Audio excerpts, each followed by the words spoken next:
హృదయాల్లో దేవుని సందేశం వాళ్ళని ఏం చేస్తుంది? ఏదో ఒక మాట వాళ్ళని పట్టుకుంటుంది.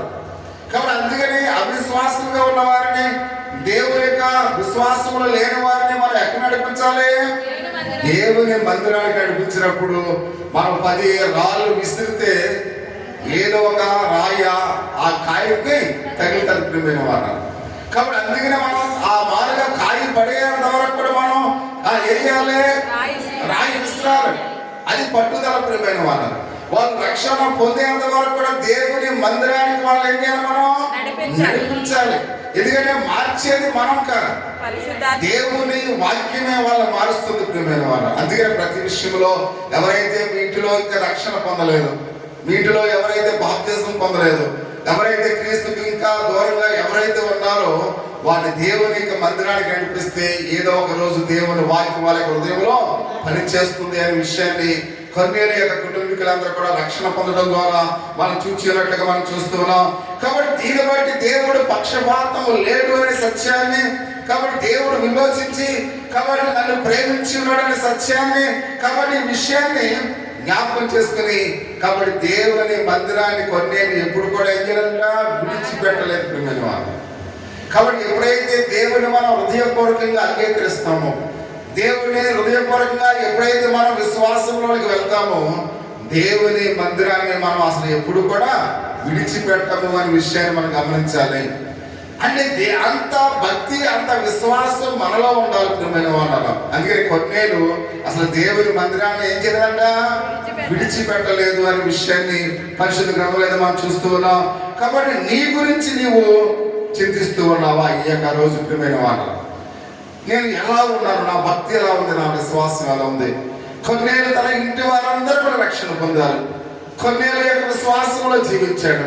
దేవుని మందిరాన్ని విడిచిపెట్టకుండా ఆయన ప్రతి ఆదివారం కూడా దేవుని మందిరంలో ఉన్నాడు. ఒకవేళ నీ గురించి నువ్వు చింతిస్తూ ఉన్నావా? నీ గురించి నువ్వు ఆలోచన చేస్తూ ఉన్నావా? నా భక్తి ఎలా ఉంది, నా విశ్వాసం ఎలా ఉంది, నేను దేవునితో ఎలాంటి సహవాసం చేస్తూ ఉన్నాను అని మిమ్మల్ని మీరే ప్రశ్నించుకోవాలని దేవుని యొక్క వాక్యం ద్వారా మిమ్మల్ని హెచ్చరిస్తూ ఉన్నాను. కాబట్టి అందుకని దేవునికి కృతజ్ఞత చూపించి ప్రియమైన వాళ్ళను. ఎందుకంటే ఈ లోకంలో అనేక మంది లోకంలో ఉన్నారు, నేనైతే దేవుని మందిరంలో ఉన్నాను ప్రభువా, నువ్వు నాకు ఇచ్చిన ఈ గొప్ప తలంతుని బట్టి నీకు వందనాలు ప్రభువా అని దేవునికి మనం ఏం చేయాలి? కృతజ్ఞతాస్తుతులు చెల్లించవలసిన వారమైనట్టుగా మనం చూస్తూ ఉన్నాం. నువ్వు ఉద్యోగాన్ని దేవుని చేత విడిచిపెట్టిన వారిగా ఉన్నట్లయితే కాబట్టి ఆ విధంగా తలంచుకు ప్రియమైన వారు.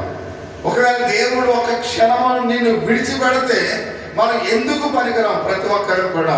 కాబట్టి దేవుడు మనల్ని పట్టుకున్నాడు కాబట్టి ఈ రోజు కుటుంబంతో దేవుని మందిరంలో దేవుని మనం ఆరాధిస్తూ ఉన్నాం. కాబట్టి చూడండి, మనం ఆ యొక్క అనేక మంది ప్రయాణం చేస్తూ ఉన్నారు. ఇంకొక గంటలో గమ్యస్థానానికి వెళ్ళాలనుకున్న వాళ్ళు అనేక మంది మనం చూసినట్లయితే ఆ బెంగళూరు దగ్గరికి వెళ్ళేసరికి అది ఫైర్ అయిపోయి ఆ నిద్రలోనే వాళ్ళందరూ కూడా చనిపోయారు. కాబట్టి కొన్ని క్షణాల్లో వాళ్ళు నిద్రలో ఎన్నో కలలు కట్టుకు ఉన్నారు. కాబట్టి చూడ ఒక ఫ్యామిలీ అయితే ఆ మాదిరిగా ఆ ఫ్యాక్టరీలో బాగా పనిచేస్తారని వాళ్ళు ఇక్కడికి మాదిరిగా ఎక్కడ తీసుకొచ్చారంట? మన హైదరాబాద్ తీసుకొచ్చారంట తాజ్మహల్ అన్ని కూడా చూడడానికి. వాళ్ళు చూసి మళ్ళీ బెంగళూరు వెళ్తున్నప్పుడు వాళ్ళు కూడా ఫ్యామిలీతో వాళ్ళు సజీవ దహనం అయిపోయారు. ఎందుకంటే మనం ఎప్పుడు దేవుని దగ్గరికి వెళ్తామో మనకి ఎవరికి కూడా తెలియదు. మన ప్రయాణం ఎక్కడ ముగుస్తుందో అనేది మనకే తెలియదు. అంటే దేవుడు ఒక క్షణం విడిచిపెడితే మనం ఎందుకు పనికిరాని పాత్రలుగా ఉంటాం ప్రియమైన వాళ్ళ. అందుకనే దేవా ఈరోజు ఈ క్షణంలో నాకు ఊపిరిచ్చినందుకు నీకు వందనాలయ్యా, దేవా నువ్వు నాకు ఆరోగ్యం ఇచ్చినందుకు నీకు వందనాలయ్యా, దేవా నీ సన్నిధానంలోనే ఉండే ఈ గొప్ప మానవ ధన్యత ఇచ్చినందుకు నీకు వందనాలని ప్రతి క్షణము కూడా మనం దేవునికి కృతజ్ఞతాస్తుతులు చెల్లించవలసిన వారమై ఉన్నాము అనే విషయాన్ని పరిశుద్ధ గ్రంథంలో చాలా తేటతెల్లగా చెప్పబడినట్లుగా మనం చూస్తూ ఉన్నాం. ఇది ఎంత ఆదరణకరమైన సత్యమైన ఒకసారి ప్రతి ఒక్కరిని కూడా గమనించండి. దేవుడు మనల్ని ఎంత ప్రేమిస్తూ ఉన్నాడు. ఎందుకంటే ఆయనలో ఏమాత్రము కూడా పక్షపాతము లేదు అనే విషయానికి మనం చూస్తున్నాం. దేవుడు పక్షపాతం లేదు కనుక మనం దేవుని ఆరాధించవలసిన వారు ఎట్లుగా మనం చూస్తున్నాం. ఇంకొక చిన్న మాట మనం చూస్తున్న గొప్ప ఆదరణతో కూడిన సత్యాన్ని అనుదినం కూడా మన జీవితంలో క్రైస్తవ జీవితంలో ఆయన మాట్లాడుతున్నాడు. కొన్ని విషయాలు మనం నేర్చుకుందాం. ఎందుకంటే ఆయన ఇది ఒక ఆచరణాత్మకమైన సత్యము అనే విషయానికి మనం చూస్తూ ఉన్నాం. అది ఇతరులు దేవుని యొక్క ఇంటిలోనికి తెచ్చి నిమిత్తము. కాబట్టి మనము ఏ విధంగా ఈ లోకంలో జీవించాలో ఒక విషయానికి మనం చూస్తూ ఉన్నాం. మనకు ఆసక్తిని మనము కలిగి ఉండాలి. కాబట్టి ఎప్పుడు కూడా మనం మన గృహము అనేక మందికి ఆదరణ ఇచ్చిన గృహముగా ఉండాలి ప్రియమైన వారు. కాబట్టి మన గృహంలోనికి వచ్చిన వారు ఒక ఆత్మైన రక్షణ పొందాలనే కోరిక ఆలోచన మనము కలిగి ఉండాలి. చూడండి, అక్కడ పేతురు గారు వస్తున్నారంటే కొన్నేళ్ళు ఇంటి వారందరూ కూడా అక్కడ ఉన్న వాళ్ళందరూ కూడా ఏం చేశారు? వాళ్ళ గృహంలోనికి ఆహ్వానించారు. అంటే వాళ్ళ గృహము ద్వారా వాళ్ళు రక్షణ పొందితే ఆ గృహానికి ఎంత దీవెన వస్తుందో ఒకసారి గమనించారు ప్రియమైన వాళ్ళు. కాబట్టి మన గృహములో దేవుని ప్రార్థన జరగాలి. కాబట్టి మన సంఘములో మన దౌర్భాగ్యం ఏంటంటే మామూలుగా పాస్ అయిన ప్రార్థన పెట్టుకోరు, ఎక్కడికైనా ఊరు వెళ్తున్న ప్రార్థన పెట్టుకోరు, హాస్టల్కి వెళ్తున్న ప్రార్థన పెట్టుకోరు, పాస్ అయిన ప్రార్థన పెట్టుకోరు. కాబట్టి దేవుడు వారి కుటుంబాల్లో ఏదైనా మేలు చేసిన ప్రార్థన పెట్టుకోరు. కాబట్టి ఏ విషయాన్ని కూడా కృతజ్ఞతాస్తుతులు చెల్లించలేని ప్రథమ స్థానంలో శారలోదన సంఘం అంత ప్రియమైన వాళ్ళు. నేను ఎందుకు చెప్తున్నా అంటే ప్రతి విషయంలో అంటే మీరు ప్రార్థన పెట్టుకుంటే మాకేదో ఆ రోజు కానికిస్తారని కాదు. మీ గృహము దీవించబడాలంటే మీ గృహములో ప్రార్థన జరగాలి. దేవుడికి కృతజ్ఞతాస్తుతులు చెల్లించాలి. ఎప్పుడు మీ గృహాల్లో ప్రార్థన పెట్టించుకుంటారంటే దేవుడు చేసిన మేలులు మీకు జ్ఞాపకం వస్తే, దేవుడు నా జీవితంలో, నా కుటుంబ జీవితంలో, నా బిడ్డల జీవితాల్లో దేవుడు ఇంత ఆశ్చర్యమైన కార్యాలు చేస్తూ ఉన్నాడని దేవుడి ప్రేమను గ్రహిస్తే ఈ కుటుంబంలో నీ దేవుడికి నువ్వు కృతజ్ఞతాస్తుతులు చెల్లిస్తున్నప్పుడు వాళ్ళ. అంటే నువ్వు మనం ఏమనుకున్నావంటే రొటీన్గా ఇది అంత కాలమాన ప్రకారంగా ఈరోజు ఆదివారం, రేపు సోమవారం కదా, తర్వాత మంగళవారం వస్తుంది, మార్పు వస్తుంది అనుకుంటున్నాం. అందరికీ వారం ఉంది కదా, ఈ రొటీన్గా మన కుటుంబంలో ఇవన్నీ కూడా ఫ్రీగా జరుగుతున్నాయి అనుకున్నాం. కానీ దేవుని కృప ద్వారా మాత్రమే మన కుటుంబం దీవించబడుతుంది ప్రియమైన వాళ్ళ. కానీ మనం ఏం చేయట్లేదు, గ్రహించడం లేదు. నా జ్ఞానం చేత, నా శక్తి చేత, నా బలం చేత కాబట్టి ఇవన్నీ కూడా జరిగిపోతున్నాయి అనుకున్నాం. కానీ దేవుడు మనల్ని ప్రేమిస్తున్నాడు కనుక మన కుటుంబాల్లో ఆశ్చర్యమైన కార్యాలు దేవుడు చేస్తూ ఉన్నాడు. అంటే చేస్తూ ఉన్నాడని నువ్వు గ్రహిస్తే నీ కుటుంబంలో దేవుని కొరకు ప్రార్థన ఏం చేస్తావు? ఏర్పాటు చేస్తావు. అంటే దేవునికి కృతజ్ఞతాస్తుతులు చెల్లించడంలో మనం ఎంతో కృతజ్ఞతాహీనుడుగా ఉంటున్నాం ప్రియా సహోదరి సహోదరుడు. అందుకని ప్రతి కుటుంబంలో కూడా కన్నీళ్లు ఎలా ఆలోచించాడు, కొన్నేళ్ళు నాతో పాటు కూడా నా కుటుంబం రక్షింపబడాలి, నా చుట్టుపక్కల ఉన్న గృహాల్లో ఉన్న వారు కూడా రక్షణ పొందాలి అనే ఒక ఆలోచనతో అందరికీ కూడా ఏం చేశాడైనా ఒక చోటకు సమకూర్చి అందరికి పేతురు గారి ద్వారా సువార్తను విడిపింపతీసినట్లుగా పరిశుద్ధ గ్రంథంలో అయితే మనం చూస్తూ ఉన్నాం. కాబట్టి మనమందరం కూడా పక్షపాతి దృష్టి కలిగి ఉంటాం. నా కుటుంబం రక్షింపబడితే చాలులే, నేను రక్షణ పొందితే చాలులే, ఉన్న వాళ్ళతో నాకేం పని అని మనం ఇతరులని ఆహ్వానించడానికి ఏమాత్రం కూడా ఇష్టపడం ప్రియమైన వారు. అంటే మన ఆలోచనలు ఏముంది? పక్షపాతం ఉంది. కానీ దేవుని ఆలోచనలో పక్షపాతం లేడు. కాబట్టి అందుకే మనము మన అందరినీ కూడా మనం ఏం చేయాలి? ఆహ్వానించాలి. ప్రతి ఒక్కరిని కూడా మన గృహంలో ప్రార్థన కూడికను ఏర్పాటు చేసి ఆ కూడిక అందరినీ కూడా మనం ఏం చేయాలంట? ఆహ్వానించవలసిన వారమైనట్లుగా పరిశుద్ధ గ్రంథంలో అయితే మనం చూస్తూ ఉన్నాం. కాబట్టి ఎందుకంటే నేను కూడా పక్షపాతిని అనే భావాన్ని మనం ఎప్పుడైతే కలిగి ఉన్నామో ఏ మాత్రము కూడా దేవుడు మనను ఆశీర్వదించుకుంటున్నాం. కాబట్టి అందుకనే మనము పక్షపాతం లేని వారిగా ఉండాలి అనే విషయానికి మనం చూస్తూ ఉన్నాం. అది మనము గుడ్డివారిగా చేస్తుంది. ఎవరైతే పక్షపాతాన్ని కలిగి ఉంటారో మన కళ్ళు ఏం చేస్తుంది? గుడ్డివారిగా చేస్తుంది. కాబట్టి అందుకనే మనం అందరినీ కూడా ప్రేమించే వారిగా ఉండాలని ప్రభు సెలవిస్తున్నాడు. కాబట్టి పక్షపాతాన్ని చూపించే వారిగా ఉండకూడదు. ఎందుకంటే యేసు మనందరి కొరకు ఆయన మరణించాడు ప్రియమైన వారు. మనందరి కొరకు తన యొక్క ప్రాణాన్ని అర్పించిన వాడిగా ఉన్నాడని మనం చూస్తూ ఉన్నాం. కాబట్టి అందుకే క్రైస్తవులుగా మనం చెప్తూ ఉన్నాం, కానీ మనం చేతలు చేయట్లేదు. కాబట్టి మన సాక్ష్యం ఇతరులకు చూడాలి ప్రియమైన వారు. అంటే మనం నోటి మాటలతో చెప్పే సాక్ష్యం కాదు, నిజంగా మనం ఏ విధంగా ప్రేమిస్తూ ఉన్నామో ఆ ప్రేమను చూపే మన జీవితం యొక్క సాక్ష్యంగా ప్రజలు చూడాలి. మనం వెళుతున్నప్పుడు, మనం వస్తున్నప్పుడు. కాబట్టి మనలో ఉన్న ఆ మార్పును ఇతరులు గ్రహించాలి. మనం మాట్లాడే తీరు ఎలాంటిది ఇతరులు గ్రహించాలి. మనం గర్వంగా మాట్లాడుతున్నామా, ప్రేమగా మాట్లాడుతున్నామా, నిజమైన ప్రేమ మన హృదయాల నుంచి వస్తుందా, కేవలం క్రైస్తవులు అని నటించే వారంగా మనం ఉన్నామని ప్రజలు గ్రహిస్తున్నారు ప్రియమైన వాళ్ళు. అందుకనే మన సాక్ష్యం ఇతరులకు ఎలా ఉండాలి? మాదిరికరంగా ఉండాలి. కాబట్టి నేను చూడగానే వారి యొక్క హృదయంలో ఉప్పొంగాలి, వీళ్ళెంతో ప్రేమ కలిగిన వారు, వీళ్ళెంతో ఆప్యాయత కలిగిన వారు. కాబట్టి వీళ్ళు ఏమాత్రం కూడా పక్షపాతం లేకుండా అందరికీ కూడా దయతో మాట్లాడుతూ ఉంటారని నేను చూడగానే నీలో ఉన్న ఆ సాక్ష్యము ఇతరులకు వెళ్ళాలి. ప్రియమైన మాట మనం చెప్పుకునే సాక్ష్యంగా మన మంచితనం ఇతరులకి కనిపించాలి, మన దాతృత్వం ఇతరులకి కనిపించాలి. అటువంటి కనిపించే విశ్వాసనీయమైన జీవితాన్ని మనము జీవించాలి.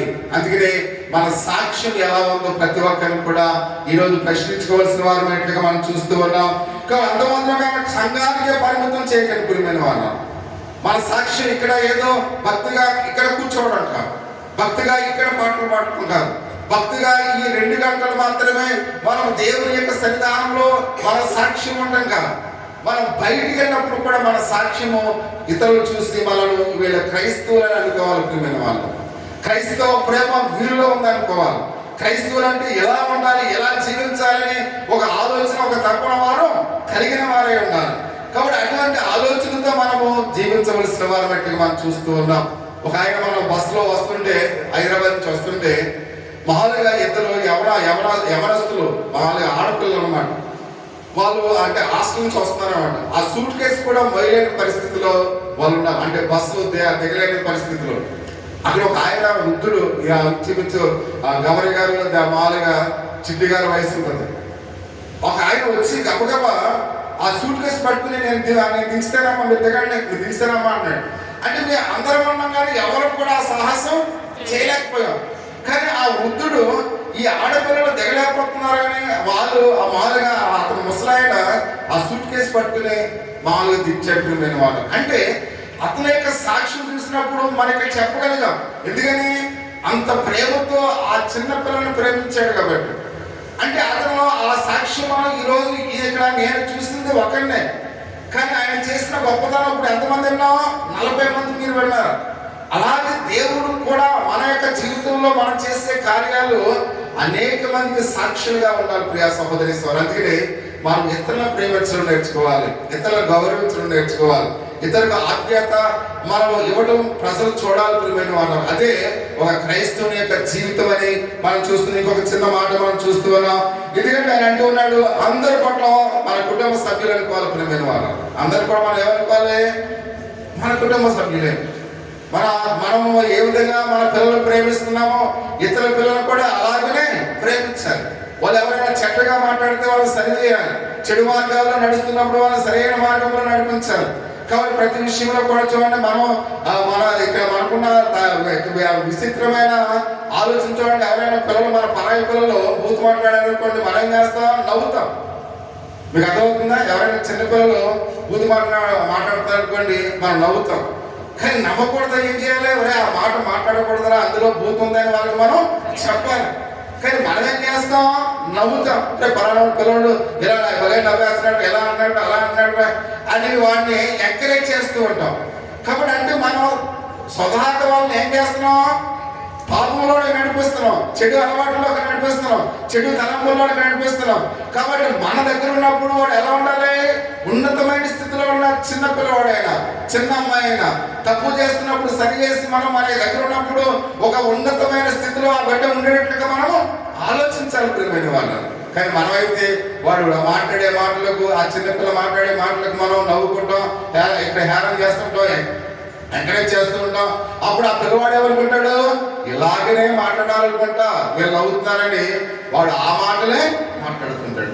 ఆ చిన్నపిల్ల ఆ మాటలే అలవాటు చేసుకుంటూ ఉంటుంది. అందుకని ఎప్పుడు కూడా నీ పిల్లవాడు చెడుగా మాట్లాడితే నువ్వు మామూలుగా నువ్వు వింటావా? అమ్మా పర్వాలేదు మాట్లాడమని అంటావా? ఏం చేస్తావు, నువ్వు ఒక్క దెబ్బ కొట్టి ఇలా అనకంటావు. నీ పరాయి వాళ్ళు మాట్లాడుతుంటే నువ్వేం చేస్తున్నావు, నవ్వుతున్నావు. కాబట్టి అందుకనే మనము దేవుని యొక్క విశ్వాసంలో వాళ్ళు ఎలాంటి వాళ్ళు అనుకోవాలంట, మన కుటుంబమే. కాబట్టి మన పిల్లలైనా వేరే పిల్లలైనా నా పిల్లలతో సమానము. కాబట్టి నా పిల్లలు తప్పు చేస్తే నేను ఏ విధంగా గద్దిస్తానో, తప్పుగా మాట్లాడితే నేను ఏ విధంగా వాళ్ళని గద్దిస్తానో, అలాగే నా పొరుగు వారి పిల్లలు కూడా నా కుటుంబంతో సమానంగా నేను చూసి వాళ్ళు ఏం చేయాలి, సరైన మార్గంలో ఉంచాలి అని అక్కడ మనం చూసినట్టే దేవుని యొక్క వాక్య భాగంలో మనం చూస్తూ ఉన్నాం. అంత మాత్రమే కాకుండా ప్రియ సహోదరి సహోదరా, మనం పనిచేసే మనతో పాటు పనిచేస్తున్న వాళ్ళని కూడా మనం ఏం చేయాలి?